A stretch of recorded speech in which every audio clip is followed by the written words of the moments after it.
While fans are impatiently waiting for the second part of Season 2 of Invincible, we're going to go back and revisit the comic that started it all. Episode 180 of the Nerd Byword starts now.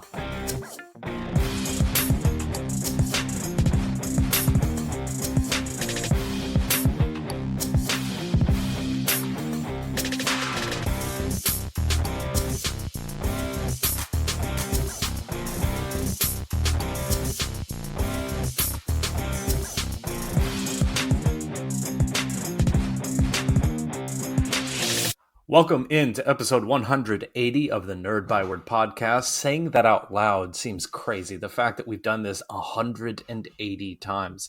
Nevertheless, we are here to review the first trade of Invincible by Robert Kirkman and Corey Walker.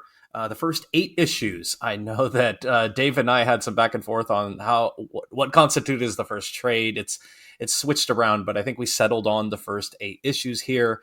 But first, as always, it is time for... Nerd News!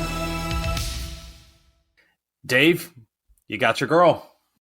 Yeah, we do. Well, it's pretty exciting, actually. It's been announced recently that Warner, under the leadership here of DC Studios, James Gunn and Peter Saffran, have actually found their Supergirl in Millie Alcock from House of the Dragon, most famously, I believe. I have not actually watched this Game of Thrones spin-off, although the actor certainly seems to have the look. I'm looking at a Variety piece right now that goes a little bit in the audition process, which was written by Tatiana Siegel. And in it, the author claims that Gunn and co-CEO Peter Saffran actually flew multiple actors out to Atlanta for old-fashioned on-screen auditions on the set of Superman Legacy. And they actually also asked the actors to put on the Supergirl costume, which is, unusual in superhero movies. Generally, they don't start trying to slap you in a costume until they've cast you, right? So this is an interesting process. The closest... rival for the role, I guess, was Meg Donnelly, who actually has voiced Supergirl in several animated films, including the most recent one, I think, was Legion of Superheroes. And so it apparently came down to those two actresses, and Millie Alcock ultimately won out. Now, it bears remembering that what Gunn is looking for here is a little bit different than what we would call the traditional depiction of Supergirl. Because what they're actually adapting here with this Supergirl movie, Supergirl Woman of Tomorrow, which is a little atypical as far as Supergirl stories go. It's a little, I don't want to say darker, but a little more mature, I guess is the best way to put it. The story sees her sort of going out into space to celebrate her 21st birthday, and things kind of go sideways for her a little bit, and she ends up accompanying this character who's on a quest for revenge. And the story is a little atypical for Supergirl stories, traditionally speaking, but it is a fantastic story and really nicely recontextualizes the character of Supergirl, I think. And so I'm really excited for this adaptation. I'm glad that casting is already underway like this. It's looking really good that we're actually going to get to see this on the big screen. And if it has half as good of an impact as the actual comic book did, I think this is going to be a movie that's going to take a lot of people by surprise. What are your thoughts about this casting, Chris?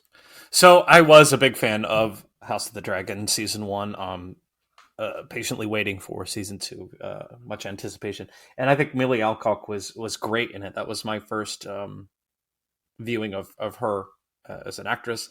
And I see what they're going for with this casting. I think someone on social media had said for like a jaded version of the character, and I totally get that. I think in a Game of Thrones type of setting, you're always going to have crazy things happening and emotional stakes with characters and things happening, and I think she did a great job portraying that.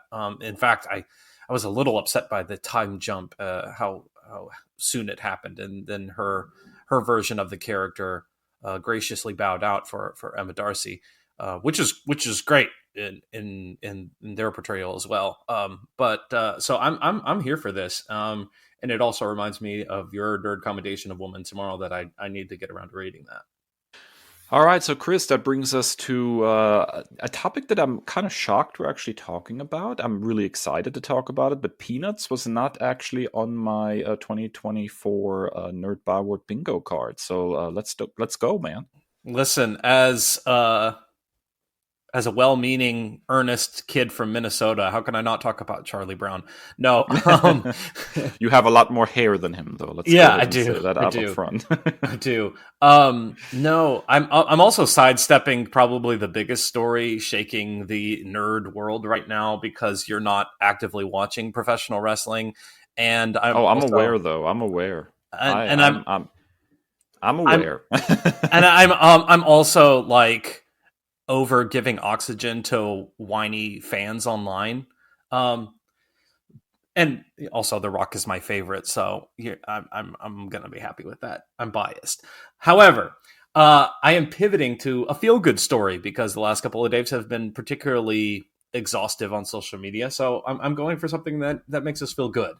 Welcome Home Franklin is an TV Apple Plus, Apple TV Plus project that is coming out, will probably have been released. It's coming out February 16th, probably have been released by the time this episode airs.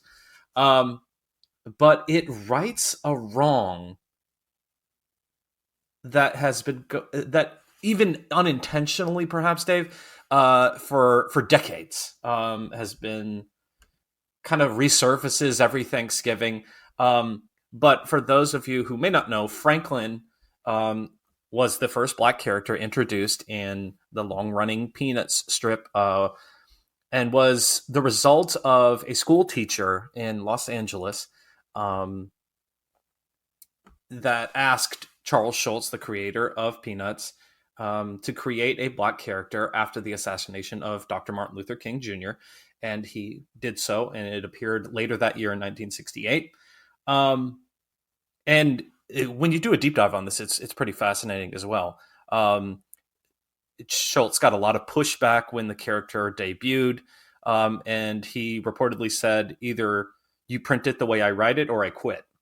And then Franklin will probably be best known from his appearance in A Charlie Brown Thanksgiving in 1973, which the lasting image from that is that all of the white children from Peanuts are seated on one side of the table and Franklin is alone on the other side of the table. And so that's a very lasting image, very, very hotly debated. Schultz's widow said in a blog post, quote, while it can't be known now which animator drew that particular scene, you can be sure that there was no ulterior motive, end quote. However, we have finally bridged that gap in this trailer, and make sure you have box of tissues handy. We get the full story of Franklin, a child of a military family who's moved around a lot and is now struggling to make friends. He creates a bond with Charlie Brown. They are teammates in this derby competition. And then we get to a table scene, and Linus says, hey, Franklin, we saved you a seat over here. And so a decades-long, even if it is unintentional, hurt appears to have been remedied here, Dave. So I think that it really kind of warmed my heart seeing that come across the timeline this week. I have a little bit of soft spot for Peanut stuff, even though I didn't grow up around it as many others have since I was living in Europe. And I always thought, even when I first encountered Peanuts, that the character of Franklin was kind of a blank slate in a lot of the strips. So I'm really glad to see that they're shining a spotlight on the character a little bit. I think that's a sort of a missed opportunity in a lot of ways. To me, there's almost nothing worse than having like characters with loads of potential just sitting there and then never doing anything with them, So the fact that they actually have a whole special that is focused on him now, I think is really, really cool, Chris. Yeah, and I'm excited. I may have to break down to get an Apple TV Plus subscription, because they keep adding stuff that I'm excited to see. I did a free trial so I could watch Monarch, which I previously nerd commended. But Apple TV is putting their name out there, and in the streaming wars, they've got some stuff to watch, man. All right, that wraps nerd news. When we return from this our first break, we are Byword big talking about the first 8 issues of Invincible.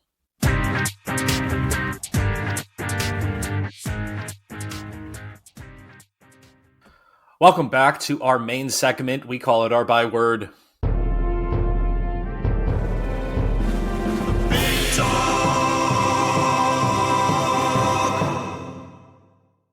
And in today's episode, we wanted to take some time and look at the source material for Amazon Prime Video's hot TV show that people cannot wait for more of. We're looking at the first 8 issues of Invincible, written by Robert Kirkman with art by Cory Walker.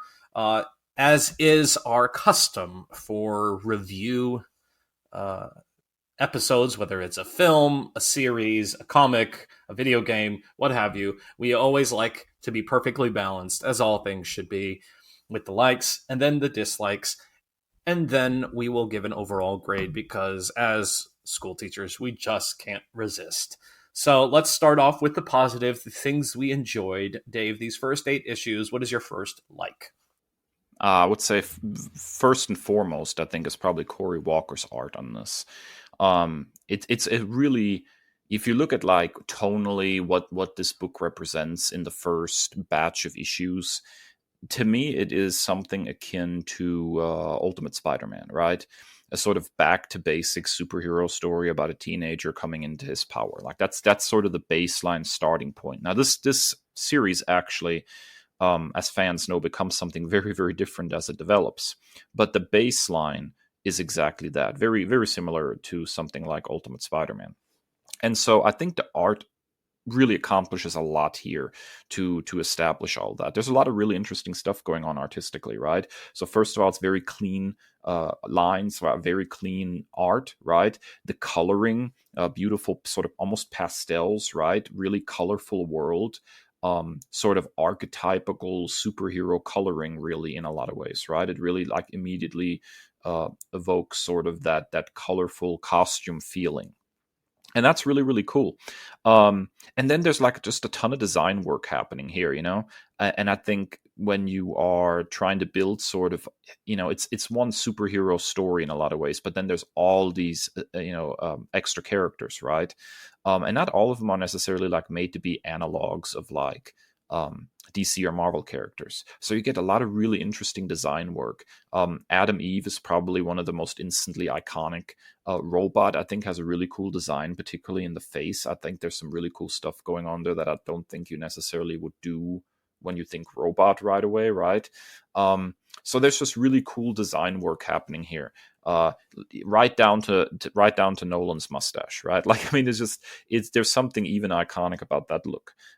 So for the fact that Cory was starting from scratch here and kind of like building this world and having to design all these characters, it absolutely clicks. So I'm a big fan of Cory Walker's art here early on. I like it a lot. It sets the tone in a lot of ways. It's really funny that you point that out as your first like, because with issue 8, we have Ryan Ottley come over as the principal artist for most of the rest of the series, with Cory Walker coming in for a couple of issues. But I think Ottley is probably, you know, the co-creator tag for Walker is always going to have like a lasting, you know, effect when it comes to this title. But it's so interesting because Ottley, you know, really made his name when he got to ASM. It was with much acclaim because of the success of Invincible. So it's really, really interesting. And I totally agree. I think these first 7 issues, I think it's a good fit because it sets up like this tranquil kind of feeling for what happens at the end of issue 7 and into 8. Yeah, absolutely. And I will also say, like, I've read this whole series, like it's 144 issues or something like that, and I think that Otley really, really makes the book his own once he takes over and knocks it out of the park, right? But I think unless you're like a really, really big art aficionado, I think the transition is really smooth, right? I don't think Hmm. initially you even notice that much of a difference stylistically, right? I So had to I it's a had to look very it up. I had to look it up, to be yeah, honest. yeah, it's a very, very smooth transition. And then oddly, just like kind of over time, just really makes it his own. But I think it keeps that sort of thing going for quite a while. That sort of look. All right, Chris. So what is your first like of the book? I think the impact and the stakes make this like a really believable story. Now sometimes it kind of transforms over into edgelord territory of an kind of playing the hits of an Image Comics publication. But I think this world feels very lived in, and a lot of these scenes are really relatable. Like if you remove the obvious tags of having a superhuman father and having superpowers yourself, like a lot of the human elements of this story are really relatable, and that makes it all the more impactful when things happen, like when um, it almost feels like a little bit Buffy the Vampire Slayer ish when you have like the physics teacher going crazy and turning children into bombs. Like I was like, I feel like I've seen something like this before, but so it feels really impactful, and when it's done right and it's orchestrated well, like I really enjoy the impact and the stakes and this hero's journey that we're on. Yeah, and that's one thing that I think Invincible, especially in the longer run of it, actually really does well. There is certainly a build as the stakes keep getting higher and higher over the 144 issues. Um, and I will agree that the stuff that you said about there being sort of this edgelord feeling sometimes a little bit. I sometimes wonder. Um, you know, this I think came on the heels of like the success of The Walking Dead. I think Mhm. and I sometimes wonder if Kirkman's wires got a little bit crossed because there are places in this book where it gets very, very dark, which is a huge contrast, I think, to how the book starts out.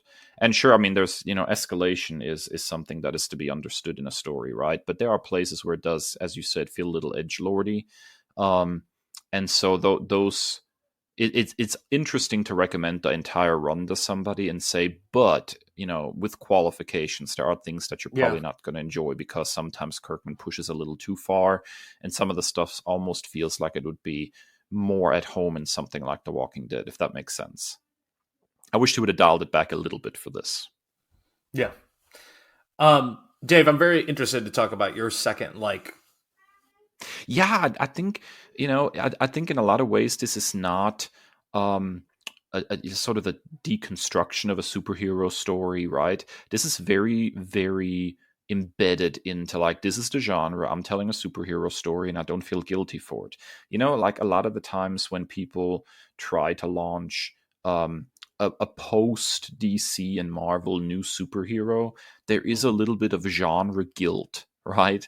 Like, oh, I'm so sorry that I'm trying to tell a superhero story. Let me make a edgier, or make it weird, or try to invert the tropes, or this superhero is not earnestly trying to be a superhero, something like that, right? And at least in the beginning, I will say that this book really just establishes a straightforward, this is a superhero story. I'm not here for deconstruction. I don't feel guilty for telling this story.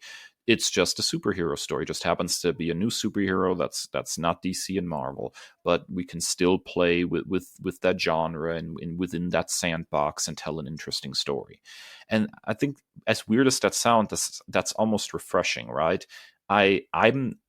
I'm a 40-year-old guy who is definitely not feeling guilty about reading superhero comic books, Mhm. right? I don't need a superhero comic book that basically projects guilt back at me. Like, I'm so sorry I'm telling a superhero story. Like, no, that's why I bought this book. I want a superhero story. Stop apologizing for telling a superhero story.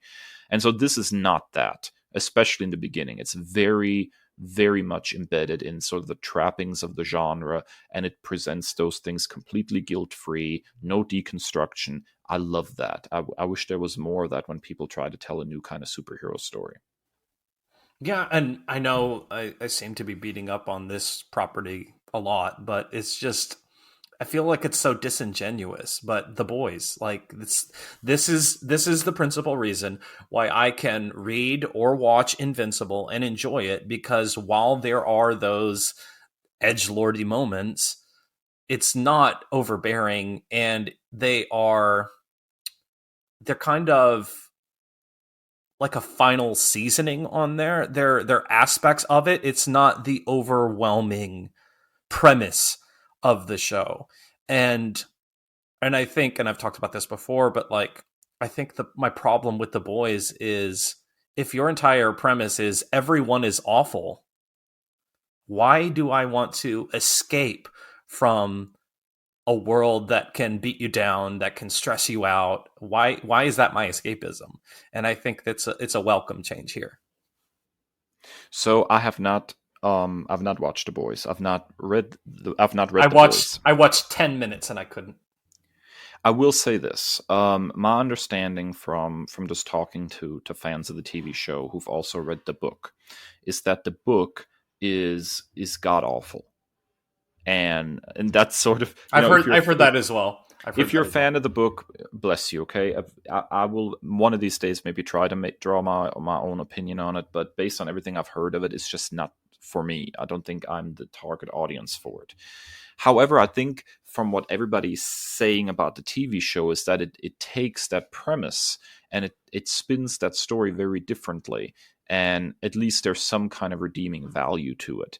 It feels much more like a valid story than just an excuse to put a whole bunch of cringy edgelordy stuff on the page, right?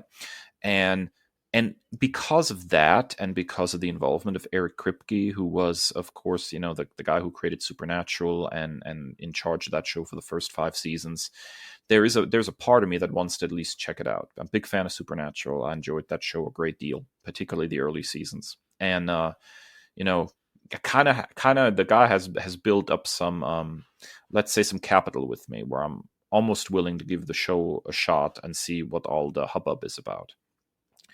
But then there's the evil Superman trope, which I'm really tired of. So that one's a difficult one. I know that the book is definitely not for me based on what people have told me, but the TV show, there might be something there.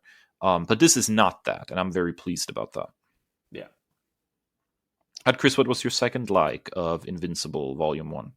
I love that it's a smooth read. It's fast. It's immersive. Like, so, a peek behind the curtain again. I've been giving those away quite frequently, but I thought we were just going the first 4 issues, and then like I had previously read longer than that, and so I just breezed through the first 4 issues, and then I had seen stuff in our shared document that you had gone obviously further than that. And then so I was like, you know what? I'll just read the 6 through or 5 through 8 as well. And I did that all in less than an hour. So this is and I'm a slow reader, but the fact that like you can pick up the pace, you can easily fly through this. I could probably easily look up and be 30 issues in a couple of days. So I really appreciate that, and the fact that everything is seamless when it comes to the storytelling of it. Yeah, I think that's fair. I got into Invincible once, read a whole bunch of it, and then kind of fell off the wagon. And then I came back to it when it was all done. And I sat down and I read, and I think I read like all 144 issues in something like a week. Like, it is a very, I don't want to say that it's not, layered or dense or whatever, but it is paced extremely well. It's really readable, if that makes sense. It doesn't really feel like working really hard for it, right? Like, it's very breezy, as you said. It moves along at a good pace. You don't get wore out from it or anything. Like, sometimes when I read those post Crisis on Infinite Earth Superman books, they're very wordy. There's a lot going on each page, and they're kind of exhausting. They take a lot longer to get through. And this is sort of not that. The pacing is really fantastic on this. I totally agree. It's funny because as a fan of creators like Chris Claremont, who's very wordy, very Shakespearean, and Jonathan Hickman, who gives you like graduate level homework with these data pages, then you have something like this.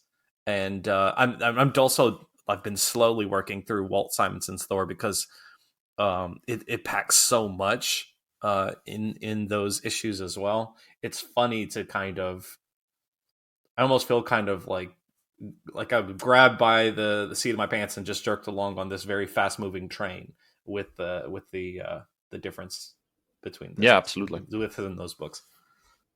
Yeah, that makes sense, man. All right, Dave. So your third and final like of these first 8 issues of Invincible. Now, I'm trying not to be a little cheater here because I know that there's more coming, but just looking at the issue itself, I think it was issue 5, Alan the Alien.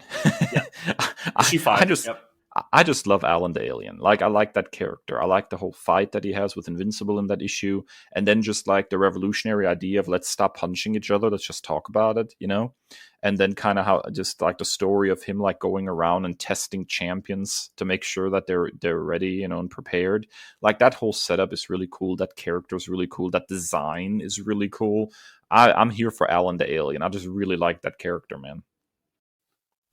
Yeah, it's really, really fun. And if you've watched, I need to watch season 2, but the first season of the show, a really fun portrayal by Seth Rogen. So I like how that kind of subverts your expectations and kind of plays with what you think is going to happen there. And it's almost a little bit breaking of the fourth wall, that encounter in issue 5. And so it's really, really fun.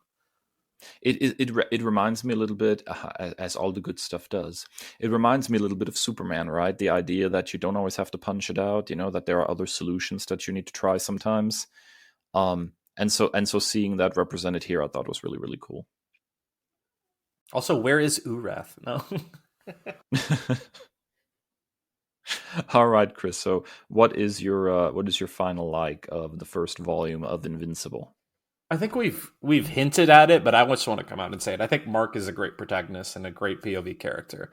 Now, maybe that's my ultimate Spider-Man bias, my young teenage protagonist bias that I've always kind of linked to. But I think him and seeing kind of firsthand like his experience is extremely relatable, even with the added elements of superhero comics. Like I can empathize and sympathize with this kid, and I think it's probably the greatest strength of at least these first 8 issues is he's incredibly relatable. There are some tropey things that I'll get to in the dislikes, but I really dig this kid and I'm rooting for him. I know I can agree with everything you just said. I think you're exactly right. Mark is a great protagonist, and he is very reminiscent of sort of a teenage Peter Parker, isn't he? And I think that was probably on purpose. That there's the teenage superhero like that is a great archetype in superhero storytelling. And so starting Invincible off with that archetype and then layering that and building on that, which is what the series ultimately does, I think was a really, really smart move. It's an in for a lot of fans of superhero fiction to kind of immediately identify with that character. Very, very smart writing. All right, let's head into the negative. We have to balance this out. We've been effusing praise. Dave, your first dislike is really interesting because I'm not sure that I agree. You'll have to sell me on this. So I'm really of two minds on this, Chris. On the one hand, I think it was very smart to take some time and really establish the characters and the world. And so in a way, the slow burn is kind of cool, right? I think it works for the story. On the other hand, if you look at the trajectory of this, it doesn't actually hit what's really going on in this story until issue 7. And that's the big turning point, right? And even when they were making the television show, the cartoon, they were talking about how they cannot wait that long to hit the audience with the twist, because they essentially would be sending the message that this is just like a traditional, regular old superhero story.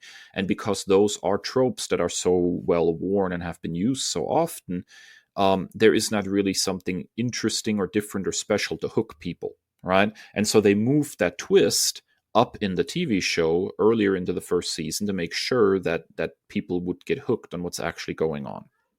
And I think to a certain extent, the slow burn would have worked a little better if there were just a little bit more hints throughout the book that there's more going on than what we see on the surface. but I don't think there's a whole lot of that here. And because of that, those first few issues until you get to that twist at the end of issue 7, it feels very much like, oh, well, this is Image Comics' version of something like Ultimate Spider-Man. It's fine, but there is a hook here that people don't know until they get to that issue. Now, if you think of that unfolding in real time, we're talking about 7 months of comics, right? Over half a year of comics before you see what this book is even about. So in retrospect, now going to and reading a trade and being like, oh yeah, okay, I get it, at the end of the first trade or whatnot, that's fine. But when you look at it as a serialized story with a piece of the story every month, I almost feel like, short of having some kind of hints that there's more going on than meets the eye, it was almost too slow burn. So I love that it was taking its time to establish the world and the characters and everything, but it needed something to at least hint at the underlying premise that there's more going on than you think. Does that make sense, Chris? Yeah, I think the type of media, I think, makes a difference. And so I think it makes sense if you would have gone the whole first season, and full spoilers for the reveal of Omni-Man being the main villain. I think if you would have waited the entire first season and you have this just white picket fence kind of family, like traditional, like progeny of like son learning from dad, I think that would not have landed well. I think with the medium of comic books, I think you can play that out a little bit better. I don't disagree that a couple of breadcrumbs would have added to that, but I'm okay with it the way that it happened. And also, this entire conversation is kind of moot if you're coming to the comic from the show, because even when watched the show, the memification of that like infamous scene from the show where Nolan's beaten the what out of Mark, and like it's been memed to death. Yes, everybody knows. Right? I think this is all a moot point anyway. Yeah, for me, this is very much just the I guess the writer in me thinking about the mechanics of the story and how how it's originally published and how the original audience will perceive it. Like I said, going back to it now and reading it in trade, I don't think there's any real problem. But just looking at the mechanics of it and how it was originally presented, waiting 7 months to understand what the book is about without any breadcrumbs feels like quite a gamble, I guess. So I wish there would have been just a little more hints going to that big reveal. All right, Chris, so what was your first dislike of the this is going to be fun, of Invincible Volume 1? I think Invincible's a terrible name.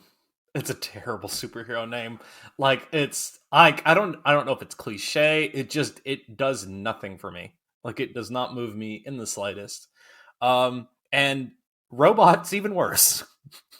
Robot's name is just Robot, and what is he? He's a robot. So I don't know if they were going for something tongue-in-cheek there, but it just did not land. Now, Robot himself is a fascinating character, as we will, spoilers, watch him continue to develop in subsequent issues after this. But yeah, I got nothing. I wish he had a better name. The costume's okay as well. It's really interesting. I think there's a couple there's a couple interesting things going on here. I think on the one hand, there is something about the eye, because it's Image Comics, and if you ever really look at the costume looks like an eye with the dot on the top and everything. It almost feels like sort of like this is the poster child for Image Comics now. Here he has even his costume is an eye, right? And so in order to achieve that, you need an eye word. It's really the swimming goggles that are egregious to me. And I think within the context of the story, at least, maybe not in the context of from the creator's perspective, but in the context of the story, I think it makes sense that a cocky teenage boy would run around trying to call himself invincible of all things, true. Right? That's true. Like it fits very much with the place in his life that Mark is in when his powers manifest. It's a mid-2000s teenager. Now yes. A teenager would call himself like No Cap or something like that. Yeah, you're not wrong. So Like I said, I think within the context of the character, it makes sense, but it's very nondescript to have as a title across the front of a comic book, right? I almost feel in some ways that the book eventually succeeded kind of in spite of, some of those decisions, like delaying that reveal for 7 months or having just Invincible as the title, you almost feel like it could have been a little more inventive in that regard. Sure. I think within the context of the story, it works fine. All right, so we have hinted at the edgelord stuff for this book, and here it is, Dave. Yeah, so one of my dislikes is the edgelord stuff of it all, right? It's icky. There is a lot of icky stuff going I on, wonder, right? is it part of like the contract with Image? Like, is that part of the contract agreement? I don't know. If I ever get a contract with Image Comics, I'll let you know. But Right. I will let you know. But no, I don't know. It's like I said earlier, right? I think Kirkman in some places just pushes it a little further than is really necessary for the story, right? And it gets icky, right? Like the stuff with Adam Eve's boyfriend Rexplode cheating with Triplicate, right? Um, which is as icky as it sounds if you realize the implication is that Triplicate can multiply herself, right? Can split into multiple people. It's a They're little not icky, just two right? people, not just two people involved. Yes, let's put it that way. So that feels unnecessarily icky, right? I mean, um, cheating happens in stories and in real life, and it's a perfectly valid, choice to do with a story like this. But the triplicate issue of it all just kind of pushes it a little into more uncomfortable territory. The thing with Mark's friend, I forgot his name, even though he insists you always use his full name. That's William. hilarious.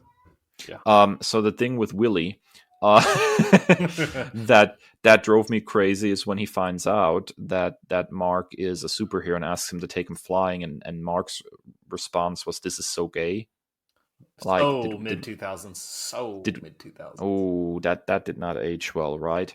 And I will even say, like, and I know this is slightly outside of the 8 issues we looked at, but even when we get to the confrontation between Mark and Nolan, I don't think it needed to be that gory and bloody. Like, I think it's just pushed a little too far out of bounds. I think you could have had the exact same effect, with a little bit of restraint, right? But that's one of the problems, I think, for the entire run of Invincible, is that sometimes it just goes a little too far. Um, and not in a way that is like, yeah, I'm not sitting here, especially as a writer of horror stories, right? I'm not sitting over here advocating for Kirkman not to like tell the story he wants to tell, but from a reader perspective on it, I think some of those moments don't really accomplish anything, right? When you're dealing with the excess of that violence, for example, or the ickiness of that triplicate situation, I think you would have had the exact same effect on the reader and on the story if you would have not done that, if that makes sense. And so it seems like an odd choice to push it that hard in some places. So the icky stuff is what I call it. I'm as much as I love the book, there's some icky stuff in there that I don't really enjoy. I'm just a fan of subtlety, and this Yeah, this book says subtlety be damned, and that's something that I just have to grapple with. And that's like, as I said, this is one that does it to like a maybe a medium amount compared to others. But yeah, it's I'll get more into like some of those specifics that you pointed out, but like it's just like, okay, it's almost like an eye roll. Like, okay, this is the part where this happens. yeah, pretty much. All right, Chris, let's go ahead and get into your great value brand problem here. I get what we're going for with the satire of like, and I know that you said this was not like a deconstruction of the superhero genre, but like, again, this is probably a lack of subtlety as well, I think, with the Great Value Justice League. And like how we do this one page introduction for each of the members just to kill them off. And like I get what they're going for, some of the tongue in cheek stuff, but I'm just a fan of being more original than that. Like some of it works well, like the whole fact that Reginald Vell Johnson, aka Carl Winslow, is the principal. You have like an Urkel sighting that's fun and that's playful. There's one, I think it's the scene where they're touring the college. Like there's a dude like dressed like Charlie Brown to bring it all back full circle from our news story. Um, Yeah. and so like that's fun and playful, but like I don't know. I don't know if satire is my thing here in superhero comics. I know that Image has kind of made its real estate in stuff like this, in some respects, but it's just not for me. I'd vote for just making original, like the characters that Invincible in this Invincible universe that are more original are much more interesting to me. Like Battle Beast is much more interesting. The Blue Brothers are much more interesting. The name's escaping me, but I the more original characters are much more interesting to me, and maybe they're just canon fodder. I think that's exactly what it is. I think that they didn't want to expend the effort on creating a whole bunch of really original and interesting characters just to kill them off immediately. So they took the cheap route and they basically made analogs, right, of popular superheroes. And it's real telling in the grand scheme of the story that of all the characters from the original Guardians of the Globe, the one that we see again in some way, shape, or form is the Immortal, which is probably out of that bunch the most original, right? So it makes sense. I think they were that was just a shorthand, I guess. Like you know these archetypes, you know what they stand for, and now you understand what the impact is if we kill them off. I think if they would have went completely original, they would have had to done a lot more heavy lifting to introduce and explain those characters, which may have felt like a waste of effort considering there were no plans to really use them further. But I will agree 100%. I'm a huge fan of the Justice League, and I'm very tired of every comic book publisher having to have at least one Justice League analog, right? Like we don't need that. Okay, we can do better. Well, as of the time of this recording, could have been one of our news stories. Is this Suicide Squad Kill the Justice League is getting like horrible reviews, so it's kind of funny. Yeah, and deserved, I think, from at least the story perspective. I don't know about the gameplay, but for what I've seen for the story, I'm not impressed. All right, Dave, let's talk about your villain origin story. Yeah, my villain story is very simple. I am so sick and tired of seeing evil Superman. I am sick and tired of seeing evil Superman in DC stories, mind controlled. Yeah, hint, hint, kill the Justice League. Um, or Elseworld stories where he's evil, or every comic book company under the sun coming out with a Superman analog who happens to be evil. And what do we get here? Here we get Omni Man, who's basically Superman analog, right down to being, from another planet. Hey, hint, hint, he's evil. Man, I know that they do more complex stuff with the character later, but when you're just looking at the start of the story here, I'm just tired of this trope of evil Superman. I don't think any superhero gets as many evil stories as he does. Like how many evil Spider Man stories have we had? How many evil Wonder Woman stories have we had? Like not nearly the amount of evil Superman. Back off my boy. He's not evil. Deal with it. Why do you have to take a great character who's a paragon of morality and always take a dump on him? Like, if that's your first reaction when you see a character who is good down to his core, is, well, I'm going to take that and I'm going to make an evil version. That's icky, man. It's icky. Stop with the evil Superman stuff. I'm tired of it.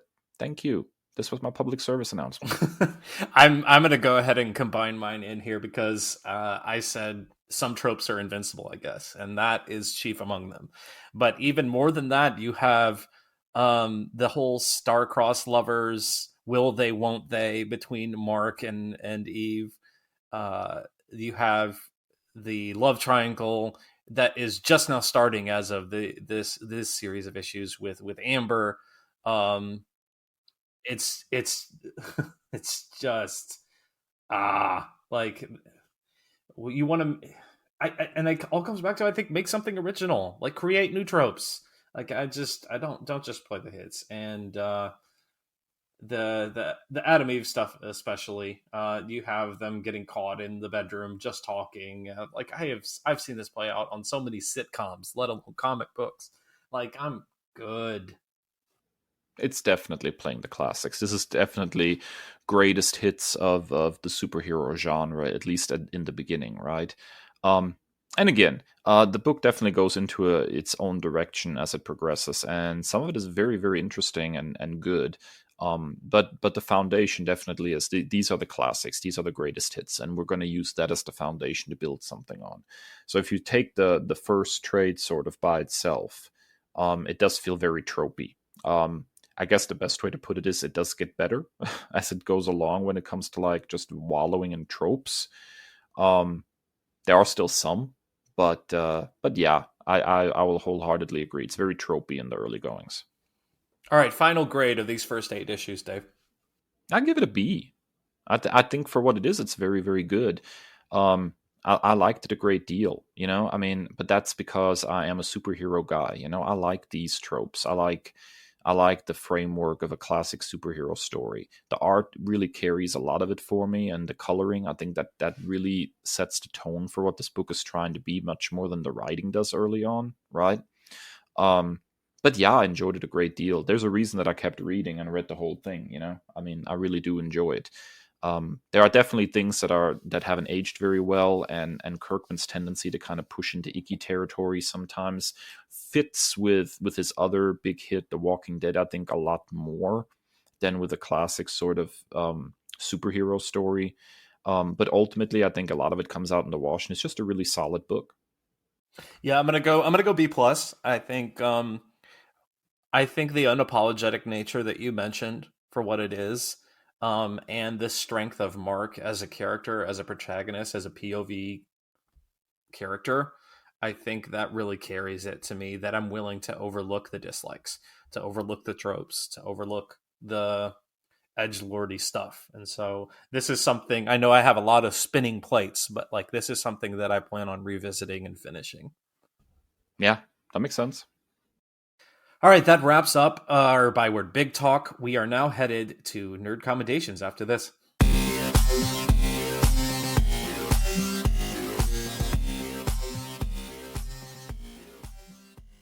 Welcome back to our final segment. It is the final send off of every episode where we take the good stuff that we've been enjoying, whether it's comics, video games, shows, or films, and we nerd commend them, recommend them to you. We call it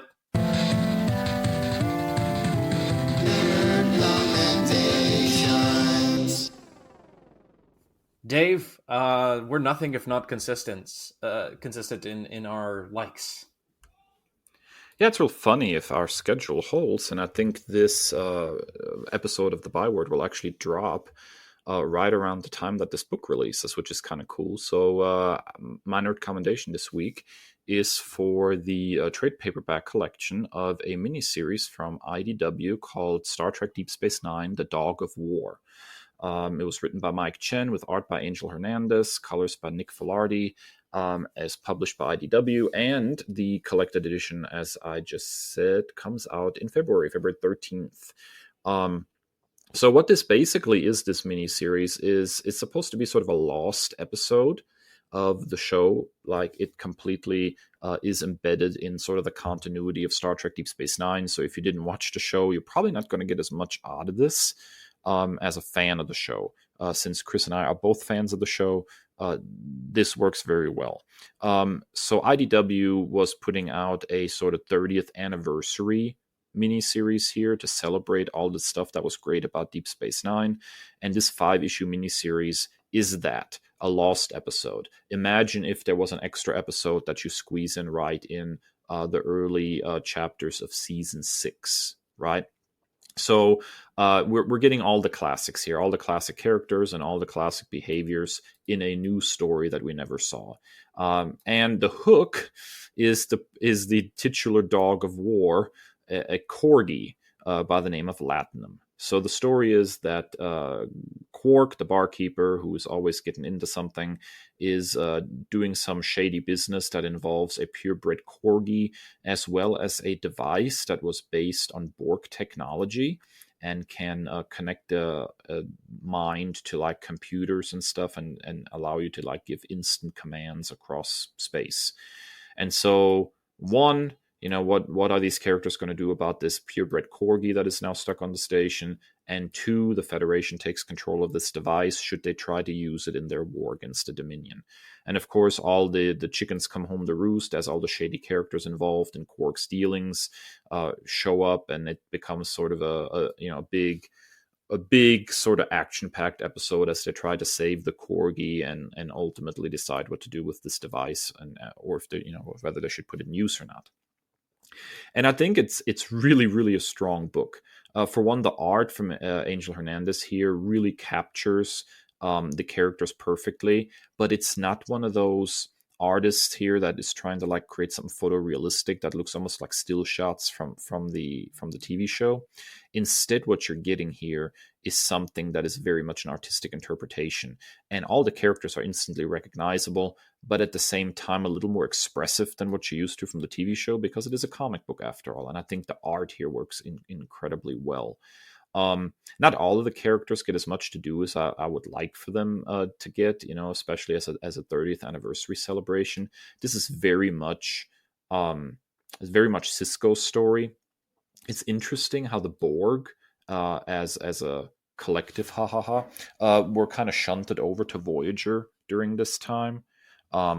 Because of Cisco's, history with the Borg. And I don't think that ever really got explored beyond, the pilot episode, which I think is kind of sad. And so this actually does that. Cisco has to kind of deal with this piece of Borg technology and his feelings towards the Borg, and whether he should actually try to implement this piece of technology.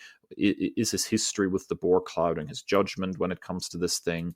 Those are really interesting, character beats that I think fans of Deep Space Nine are really gonna appreciate. So besides, this is a great Cisco story. All your favorite characters are here. The art is absolutely gorgeous and captures the show perfectly. I think this is a really worthy sort of 30th anniversary celebration, and totally worth the price of admission. So, Chris, if as a Deep Space Nine fan, I think you would especially really appreciate this book as sort of an in-between qual that fits perfectly with the continuity of the show. This is fascinating to me, and salute to IDW for taking things that I love and making great comics out of them. So I'm very interested to read this. Like, Deep Space Nine has become like hallowed ground for us, I think, and I'm kind of sad. Like, I've mixed emotions about like revisiting this universe because I love it so much. But I'm gonna have to go forth and read this because I love these characters. I love this world so much. All right, Chris, rub it in. Your Nerd Commendation is something that I've been meaning to play, and I've not had a chance to yet, and I really, really wanna. Listen, I'm done with it now. I just finished yesterday, so I'll be more than happy to lend it to you if you're interested. Dave, what can you say about The Legend of Zelda: Tears of the Kingdom? I know that I made it one of my Nerd Year's resolutions for the year 2024, and it's because this game and its predecessor, Breath of the Wild, just made me fall in love with this entire world, these characters. It's, for those of you that don't know, Tears of the Kingdom is a direct sequel to Breath of the Wild, a game that really shook the table when it came to video games and open world gaming in particular.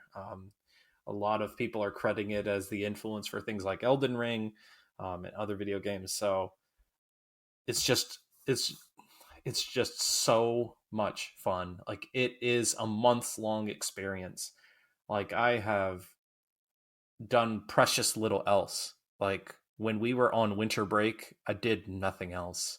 I just explored this world, did side missions, collected things, and so much so, in fact, that I love this so much that I put off this final mission for several weeks because I didn't want this game to be over.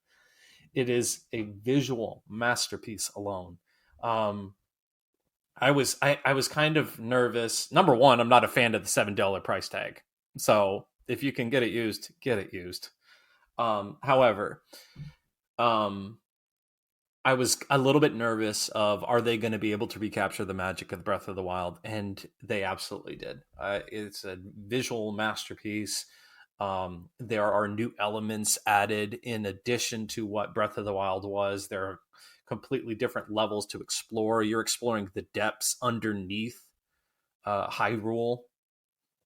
You're exploring the sky above Hyrule, and then, of course, Hyrule itself. There's just so much to do that it has action-packed, playing nonstop for the past few months, and there's still so much to do here. And the influence can't be understated. Like, I'm going back and playing Ocarina of Time. I'm going to do Majora's Mask. Like, I'm doing the full breadth of this.